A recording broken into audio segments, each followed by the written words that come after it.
Ah, goeie. Maar goed, Nou, daar ben we weer. je hebt al een vaker geweest, joh. Ja, nee, volgens mij wordt dit de tweede keer. Nee, de tweede keer toch. Van een weekend toen ik naar de film in Leeuwarden. En wie is een aparte film?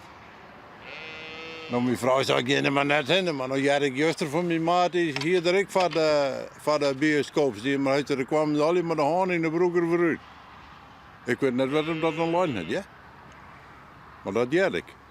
Zo wel net zo best zijn, maar. Nou, joh, het hoe die 50 tinten grijs, denk ik. Oh, wie het 25 grijs nou? Tja. Dat is oors, hè? Maar wat ben je nou aan het doen? Want ik zie je rijk. Ja, ik ben een Hagendaal bereikt en het moet wat vernaaid worden. En dan brand ik die rommel op, hè? En hij nog altijd wat willen? Ik heb een hubbel willen. Verschrikkelijke product willen. Net hier iets zo volle willen, het is ik. Maar hoe kan het dan dat Jo dat ik slag het? Ja, ik weet dat zit.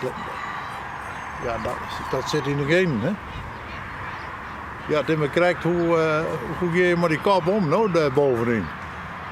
Dat is een spinnenweb van gedachten, daar, no? Dat weet je niet. Kon je maar eens bij een oor in de kop zijn, dat lukt ik niet, no? Want ik had een ik van figuren, die hadden ik wel van die sterke verhaal. Maar ja, dan vertellen ze dat 12, 3 keer. Hetzelfde verhaal. Maar daar doogt er niks meer van. Het wordt heel niet mooi.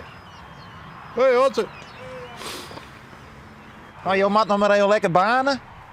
Ja, ik zal op mijn hand even oplopen, want voor het zou jaren, dan moet er fruit wezen, no?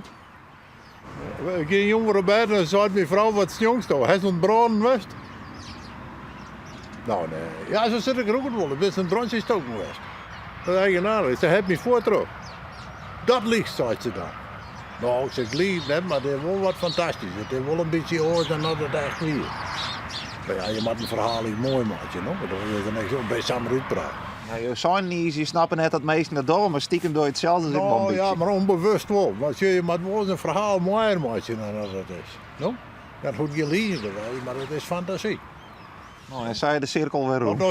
Dat is journalist, niet alleen. Die maak je van het skaten, van donderslagen, maak je een olifant van. Ja, nou jou is maar wel lekker de schuld. Nee, ik moet je hem de schuld. Je bent een aardige jongens. Zo, je vraagt je nou eens hoe het gaat. De meesten die rieden die voorbij. Tuut! En dan ben je voort, nou, dan ben je al in Duinen. Maar hij heeft er nooit met mij gepraat.